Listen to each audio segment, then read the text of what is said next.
La TVT au cœur de l'information.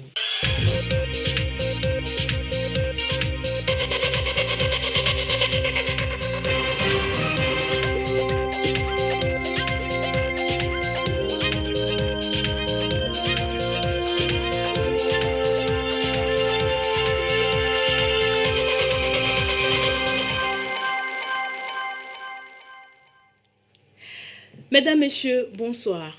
H-72 pour la célébration du 62e anniversaire de l'indépendance du Togo. Les préparatifs vont bon train. Avant toute chose, il faut confier cette célébration au Seigneur, ce qui a été fait ce dimanche dans toutes les régions du Togo. Les détails à suivre dans ce journal. Et dans cette édition, nous allons également vous faire vivre et revivre l'histoire du Togo de la période coloniale aux indépendances. Visite guidée avec Tchazinam Baga dans le pavillon Histoire du Musée national du Togo. Et puis en France, Emmanuel Macron réélu face à Marine Le Pen. Le président sortant a été réélu ce dimanche avec 58,5% des voix. Il a bénéficié au second tour du Front républicain qui a de nouveau barré la route à Marine Le Pen. La candidate de l'extrême droite totalise 41,5% des voix. C'était les titres de ce journal et bienvenue, voici le 20h. Emmanuel Macron vient d'infliger une seconde défaite à Marine Le Pen. Il est le vainqueur des urnes. Il s'en sort avec 58,5% des voix selon les estimations de l'Institut Ipsos. Et nous y reviendrons dans le courant de cette édition.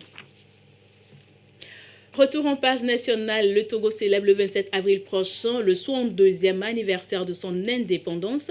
Le programme de la célébration se poursuit et ce dimanche, les autorités politiques, administratives et militaires ont d'une seule voix imploré la miséricorde divine pour la réussite de cet événement.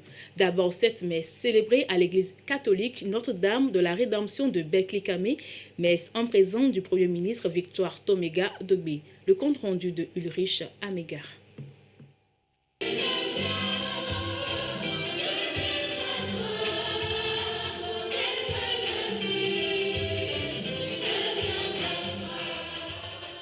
Jésus, je viens à toi, retentit pour marquer un dimanche de divine miséricorde.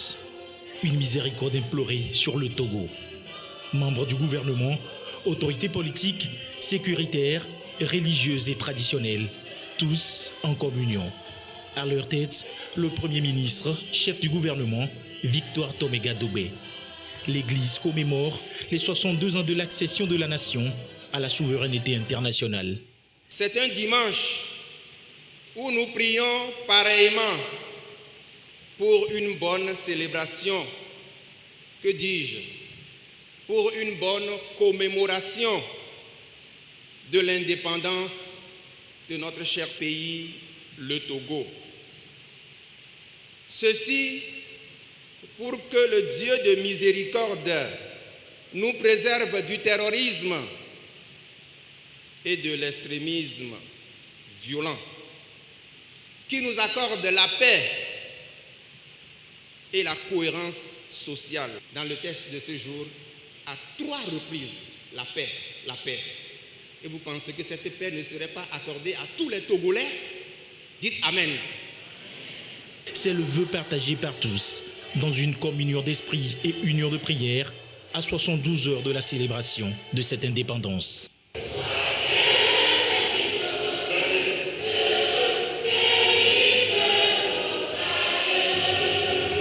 Plus de solidarité, plus de vie sur la terre de nos aïeux, pour une nation prospère. Des prières adressées au Père Céleste.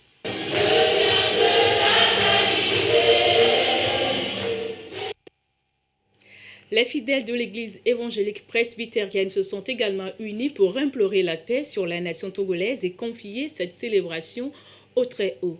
Abouza Dadja et son équipe étaient à l'église évangélique presbytérienne d'Apegame et son reportage nous est présenté par Cherson Tovo. Innocent, fidèle protestant. Prier à l'église tous les dimanches, c'est sa vocation. Il était encore là très tôt ce matin au culte. Nous sommes là ce matin pour adorer et dire merci premièrement à l'Éternel pour la vie de notre pays, le Togo, pour la paix qui règne et prier pour que le Togo avance.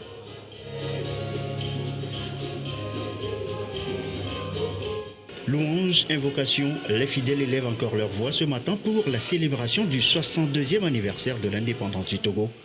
L'événement est retracé à travers Jean chapitre 20, versets 19 à 31, avec comme point d'orgue la sagesse. Nous pouvons retenir une seule leçon, c'est de nous laisser envahir par la sagesse qui vient d'en haut pour pouvoir discerner ce qui vient de Dieu et ce qui vient de l'homme. Ainsi, dans nos rapports, nous irons de l'avant. À l'invocation également, les valeurs tolérance, pardon et amour pour un Togo uni et prospère. Une aspiration profonde des autorités togolaises. En ce dimanche, à l'instar des fidèles de l'église évangélique presbytérienne d'Apégamé, tous les chrétiens du Togo prient, louent le Seigneur. En pensée, les pionniers de la lutte d'indépendance du Togo.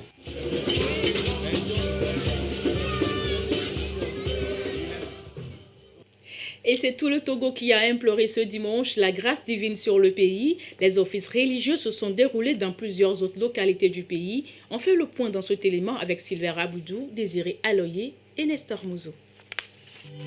Seigneur, aie pitié, Seigneur, aie pitié. Un chant repris en chœur à l'entame de cette messe d'action de grâce à la paroisse Notre-Dame de la Trinité à Tapamé. Une messe pour élever leur voix et prier pour la consolidation de la paix et de la cohésion sociale. La prière également à l'église évangélique presbytérienne d'Atapamé. À Agné, ces offices religieux se sont déroulés sous le regard du ministre en charge de l'artisanat et Kekoku Odin qui a salué cette action, celle de prier pour la sécurité au Togo. Prier pour tous les Togolais, pour qu'il y ait la sécurité, pour que le Seigneur puisse protéger tout le peuple togolais. Prier pour le chef de l'État, prier pour le gouvernement, prier pour l'Assemblée nationale. Les musulmans n'étaient pas en reste. Ils ont eux aussi prié Allah pour le bon déroulement de ce 62e anniversaire dont la célébration est prévue le mercredi prochain. Les fidèles chrétiens catholiques à la cathédrale de Sokodé à l'unisson. Maintenant, à nous, peuple togolais, d'aller vers le développement en prônant la paix et le vivre ensemble. Même action pieuse chez les chrétiens presbytériens au temple Bethléem de Sokodé. Déjà vendredi, les fidèles de Mahomet ont eu même intention à la grande mosquée de la ville, dire merci à Allah et confier le Togo à lui. La nation togolaise confiée à la bénédiction divine ce matin à la cathédrale Saint-Pierre et Paul de Kara. Évoquer l'indépendance est une façon de voir l'avenir du pays avec espoir et ceci dans la culture de la paix.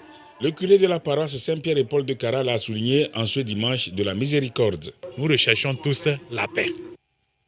Ils doivent se regarder comme des frères tenus par le destin de vivre ensemble, de s'aimer et de travailler ensemble pour le développement. Car sans la paix, il n'y a pas de développement.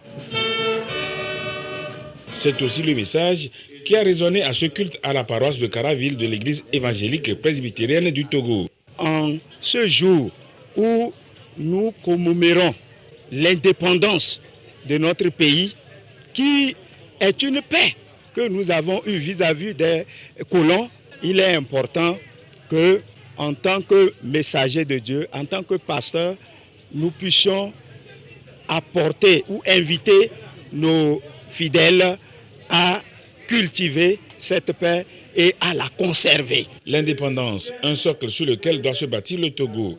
La concorde, la tolérance, la compréhension mutuelle et le vivre ensemble, des éléments indispensables pour y parvenir.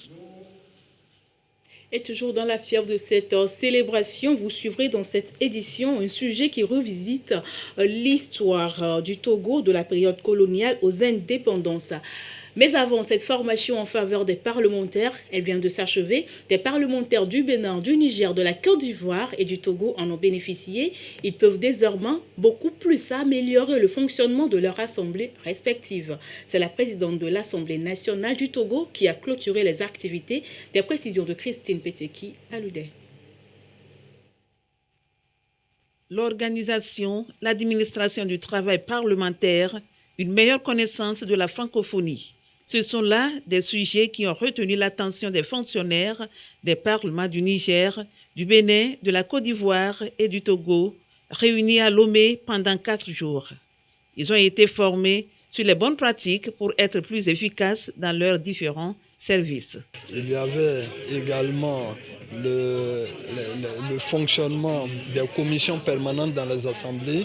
Il y avait la rédaction des rapports, des comptes rendus et également la gestion des séances plénières dans les assemblées. Ça a été, de mon point de vue, une formation très enrichissante. Les modèles belges, canadiens, ivoiriens, nigériens nous ont été présentés et tout ce que nous avons pu voir nous permet de déterminer quelles sont les forces et également les faiblesses qui peuvent être améliorées, corrigées. Tous les modules ont été déroulés, les méthodes de formation assimilées. Pour la présidente de l'Assemblée nationale, Yawa Tchega Djigbori, c'est un objectif atteint. Des résultats sont espérés. Vous en sortez sans aucun doute grandi et mieux armé pour assumer vos missions avec professionnalisme. Je vous exhorte vivement à mettre ces connaissances en pratique, à cultiver le partage de l'information et l'intégrité, afin d'accompagner du mieux possible nos parlements, afin d'atteindre les objectifs de développement et de démocratie que nos populations appellent de leur vœu. Résultat attendu également de l'Assemblée nationale parlementaire de la France et de l'Université Senghor qui ont mis la main à la poche pour rendre possible la séance. L'actualité ce soir, c'est aussi cette visite effectuée par des membres du gouvernement après le Conseil des ministres du 21 avril dernier dans la préfecture de Sine-Kassé, précisément dans la commune de Sine-Kassé 2, une délégation conduite par le professeur Moustapha Mijiawa en charge de la santé était au centre médico-social de Timbou. Voyons pourquoi avec Gérard Lagodjo. Pas de répit pour les membres du gouvernement à l'issue du Conseil des ministres tenu dans la région des Savanes.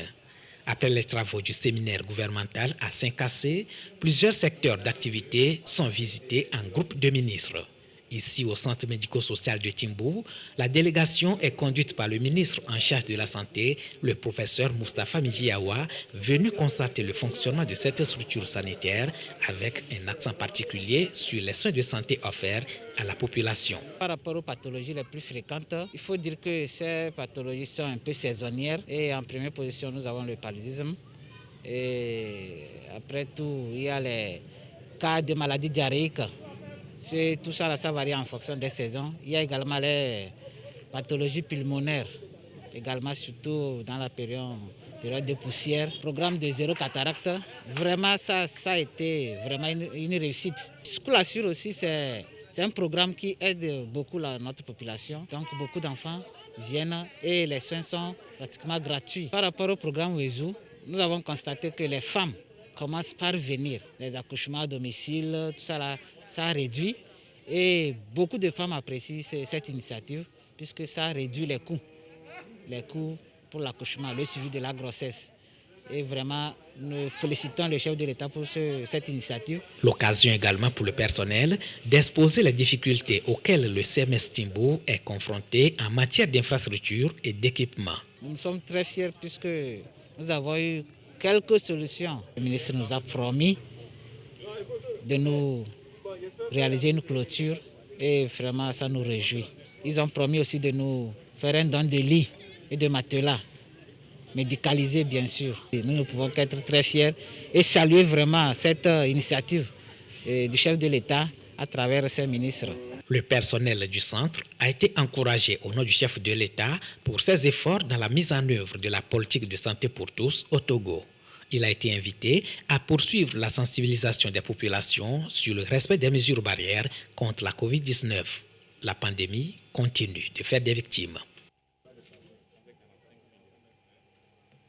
Et aux côtés du gouvernement togolais pour le mieux-être des populations, des associations à l'instar de Carlaban, c'est une association qui réunit entre autres des Français amis du Togo. Elle a offert au CMS d'Adjengré dans Sotobois une ambulance évaluée à 11 millions de francs CFA.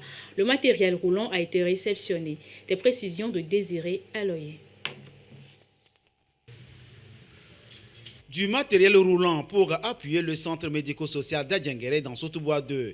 L'ambulance toute neuve est un soutien de l'association Carlaban en France dans l'objectif de contribuer à booster les activités sanitaires du centre. Un petit miracle d'avoir cette ambulance parce que avec le Covid, voilà, il y a eu beaucoup de soucis et le président a quand même réussi à avoir cette ambulance. Donc je suis très heureuse et très touchée aussi par l'accueil que nous avons ici. Donc on a beaucoup de projets dans la région. C'est important pour une association d'avoir des représentants de qualité avec qui on peut travailler. Donc oui, c'est une belle relation. On écoute les propositions et puis comme d'habitude, on fera en fonction de nos petits moyens. Voilà. On a des petits moyens mais beaucoup de motivation et on arrive des fois à déplacer des montagnes. L'association Carlaban entend accompagner l'État togolais dans son plan d'action socio-sanitaire. L'ambulance permettra de faciliter le transfert des patients. Cette ambulance va nous permettre d'évacuer nos femmes enceintes qui présentent des complications au cours d'accouchement, qui menacent également la vie de la femme et la vie de l'enfant. Elle nous permettra également de référer les cas graves. J'aimerais remercier le chef de l'État pour tout ce qu'il fait pour la population togolaise. Nous allons entretenir l'ambulance comme il le faut. Carlaban vient de poser un acte de plus. Elle a déjà doté le centre d'une installation d'énergie photovoltaïque. On fait à présent le point sur la situation de la pandémie au Covid-19 au Togo ce dimanche 24 avril 2022. Nombre de cas confirmés, 36 979. 2 nouveaux cas depuis hier. Nombre de personnes guéries, 36 688. Nombre de cas actifs, 18 et 273 décès. Des chiffres communiqués par le professeur Moustapha Mijiawa, ministre de la Santé, de l'Hygiène publique et de l'accès universel aux soins. Dans l'actualité également, 12 promoteurs ont bénéficié de l'appui du gouvernement pour la production du poisson sur le site de Nangbeto. Le démarrage de la production était effectif depuis novembre dernier. Aujourd'hui, l'heure est à la récolte. Récolte en présence du ministre de l'économie numérique. Des précisions de Sylvain Abdou. En dehors des cages de l'Optifam installées sur le lac Nangbeto, d'autres acteurs lui ont aujourd'hui emboîté le pas. Il s'agit de 12 promoteurs ayant bénéficié de l'appui du gouvernement togolais à travers l'installation de 60 cages accompagnées d'alevins, des produits d'alimentation et bien d'autres. Les cages ont été empoisonnées depuis novembre 2021. Aujourd'hui, c'est la phase de la récolte, 6 mois après leur maturité. Les résultats que nous avons obtenus, c'est des tailles moyennes de l'ordre de 500 grammes qui sont très appréciables. Je crois que c'est un des résultats concrets et qui témoigne de cette satisfaction, c'est cela.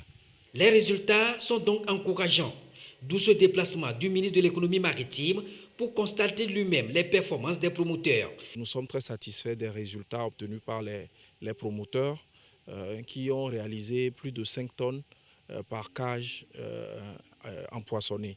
Et je saisis l'occasion pour encore une fois saluer la vision du chef de l'État, le président Faure Eswazimana Gnassingbé, qui souhaite que par notre production nationale, nous puissions couvrir les besoins alimentaires de notre pays, notamment les besoins en ressources halieutiques. Dans le souci d'avoir une cohérence dans la politique générale du gouvernement, des discussions seront menées avec l'IFAD Aquaculture afin que certains des diplômés de cet IFAD-là puissent également s'installer sur le lac et faire de la pisciculture. Ces promoteurs ont été assistés en appui technique par leur devancier, l'Optifam. Mon appui était d'accompagner les promoteurs à nourrir éventuellement les poissons, à les assister du début jusqu'à la récolte. Les poissons, une fois récoltés, sont directement convoyés dans l'unité de surgélation pour le tri selon la taille et le poids des poissons, puis leur mise en carton. Cette unité et bien d'autres installations ont été sillonnées par le ministre, histoire d'encourager les promoteurs à s'engager activement pour produire et atteindre un niveau de production qui peut aider le Togo à faire la concurrence sur le marché. Le ministre de l'Environnement et des Ressources forestières tient une rencontre nationale à Kara. Il a rencontré les organisations féminines de la société civile intervenant dans le reboisement. Il est question de redéfinir des stratégies permettant la restauration du paysage forestier au Togo. Depuis Kara, nous avons la correspondance de Nestor Mouzo. Le premier inventaire forestier national a révélé que les forêts togolaises se dégradent progressivement avec un taux annuel de 0,41% contre un taux de 0,14% seulement de reforestation. L'urgence de renverser la tendance est donc évidente. La feuille de route du gouvernement prévoit de porter la couverture forestière du pays de 24,24% à 25% en 2025. L'autre ambition du gouvernement est de planter 1 milliard d'arbres d'ici à 2030. Cette double ambition quinquennale et décennale est au cœur de cette rencontre nationale initiée par le ministère de l'Environnement et des Ressources forestières à l'intention des organisations féminines qui s'investissent dans les activités de reboisement afin d'élaborer des stratégies pour gagner le pari de la restauration des paysages forestiers. On constate que la femme utilise beaucoup les ressources forestières et on l'accuse même quelquefois de détruire l'environnement. Donc pour pouvoir réussir ces deux ambitions, on doit impliquer fortement la femme pour qu'elle prenne aussi part aux activités en vue de contribuer donc à réaliser ces ambitions-là. Le ministre de l'Environnement et des Ressources forestières se dit convaincu qu'après cette rencontre, les choses vont changer. C'est la femme qui éduque. Et lorsque la femme sensibilise, ça porte. C'est la femme qui appréhende la nécessité de la vie. Donc nous pensons qu'avec les femmes et surtout cette rencontre-là, la donne vont changer. D'ailleurs, cette année, lorsqu'on devait célébrer la journée de la femme, on l'avait placée sous le thème de la protection de l'environnement et particulièrement la lutte contre les changements climatiques. Donc si déjà sur le plan international, on estime qu'il faut nécessairement que ce soit les femmes qui soient mises au cœur de cette ambition-là. Nous sommes dans la bonne voie. Après l'ouverture des travaux, certaines organisations de pépiniéristes se sont vues offrir des outils de travail pour les accompagner dans leurs activités. Il s'agit de la coopérative Anoche basée à Mango, de 2 PK pépiniéristes planteurs de la COSA et de la coopérative Maupassi qui a son siège à Ameboudanou dans la préfecture de Yoto. À l'étranger et en bref, Emmanuel Macron réélu en France face à Marine Le Pen. Il a été réélu avec 58,5% des voix. La candidate de l'extrême droite totalise 41,5% des voix. Vous suivez justement les images du jour. Emmanuel Macron en train de voter avec sa femme. Retour en page nationale, les prisons du Togo sont désormais réouvertes. Les visites aux détenus sont donc de nouveau autorisées après 2 ans de suspension. Les acteurs de défense des droits de l'homme et de la société civile se sont prononcés. Leur réaction dans cet élément de Solange Amandé et de Ekosala. Avril 2020, la pandémie du Covid-19 sévissait encore. Des mesures de protection sont prises par le gouvernement pour protéger les populations ici et là. Dans la foulée, les visites aux détenus sont suspendues. Elles vont durer presque 2 ans. Depuis vendredi dernier, elles sont à nouveau autorisées. Un vœu des familles est exaucé. Cette levée de la restriction des visites dans les prisons, à notre avis, va certainement contribuer à renforcer davantage l'effectivité des droits des détenus dans notre pays. Pour peu que... comme le communiqué du ministre l'a dit, que des mesures soient prises par tous les acteurs. Et quand je parle des acteurs, je parle également des observateurs des prisons, pour que les mesures de prévention proposées par le gouvernement soient respectées. Parmi les organisations de défense des droits des détenus, le CACIT. Le collectif salue également cette réouverture des prisons aux visites, mais espère davantage. Que les personnes qui sont âgées en détention, des mesures soient prises pour leur libération. Les personnes handicapées physiques majeures, les femmes aussi qui sont dans une situation de maladie assez avancée, puissent être libérées pour désengorger les lieux de prison. Elle, de son côté, a bénéficié d'une dérogation spéciale. La Commission nationale des droits de l'homme, pendant les 2 ans de suspension, a régulièrement effectué des visites aux détenus. Elle se voit aussi soulagée par cette nouvelle mesure. Vu l'immensité de la tâche, nous avons toujours souhaité, nous avons demandé à l'autorité que dès que la situation le permet, de pouvoir permettre aux autres, surtout aux organisations de la société civile, de pouvoir faire les visites aussi comme nous. Ça élargit le champ et ça permet à tout le monde d'aller visiter les détenus, de travailler avec les détenus, d'attirer l'attention de l'autorité sur les éventuels dysfonctionnements. Salve d'applaudissements du côté de Solidarité mondiale pour les personnes démunies et les détenus, avec tout de même une doléance. L'État a fait ses efforts pour que les détenus mangent 2 fois. Aujourd'hui, ils sont habitués à ça. Et c'est l'occasion pour moi de plaider pour que l'État maintienne encore ses efforts pour que les 2 repas soient hebdomadaires. De l'avis général, nul n'est insensible au sort des détenus. Mais le vœu de tous, c'est de les voir un jour recouvrer la liberté. Je vous propose pour la suite de revisiter l'histoire du Togo, de la période coloniale aux indépendances. Alors, comment le Togo est-il devenu protectorat allemand? Les conséquences de la Première Guerre mondiale, les luttes pour les indépendances, les gouverneurs qui ont dirigé le Togo colonial, les présidents qui se sont succédés à la tête du Togo indépendant. Pour remonter le temps, direction pavillon Histoire du Musée national du Togo. Visite guidée avec Sama Wembu et Tazinambaga. Pavillon historique, l'une des attractions du Musée national du Togo. Ici sont exposées des archives photographiques, véritables mémoires de la période coloniale, depuis la domination allemande jusqu'aux indépendances. Tout commence par l'arrivée de l'explorateur Gustave Nachingall, qui signe à Baguida le 5 juillet 1884 avec Mlapa III de Togoville, un traité de protectorat qualifié d'imprévisible par les historiens. Nachingall était mandaté pour aller au Cameroun et après en Namibie et en escale à Anéo le 3 juillet 1824. Il va donc profiter d'une situation imprévisible et conclure avec les chefs de Togo un traité qui va donc consacrer la naissance du Togo allemand. Pendant la colonisation allemande qui a duré 30 ans, le Togoland faisait environ 90 000 km². 12 gouverneurs se sont succédés pour administrer le territoire conquis.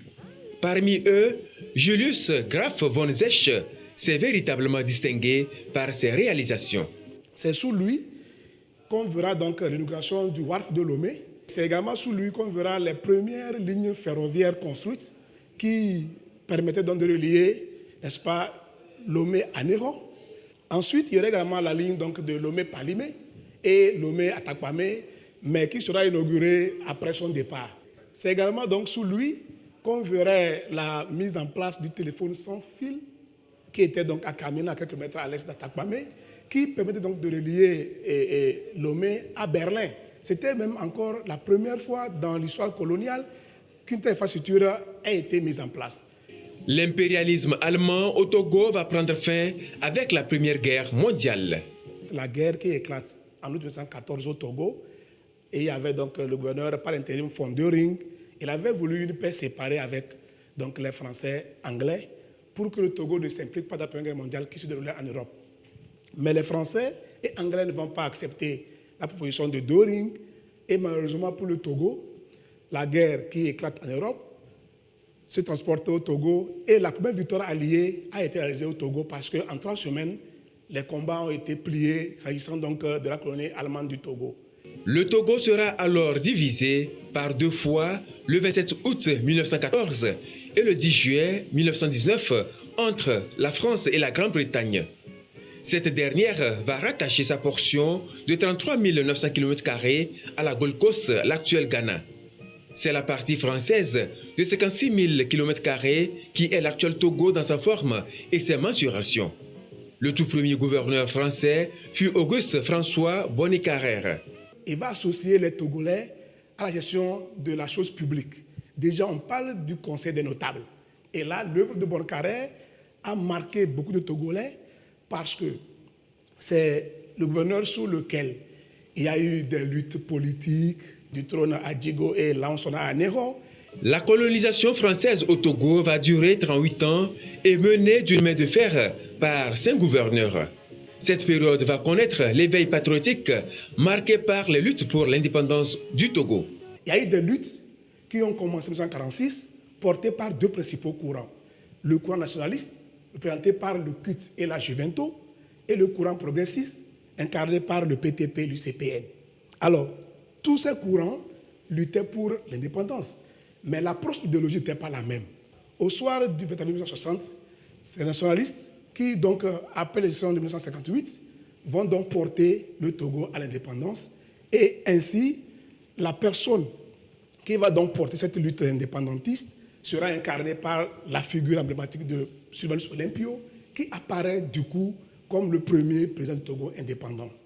Après Sylvanus Olympio, le père de l'indépendance, le Togo va connaître 6 présidents, dont 3 intérimaires.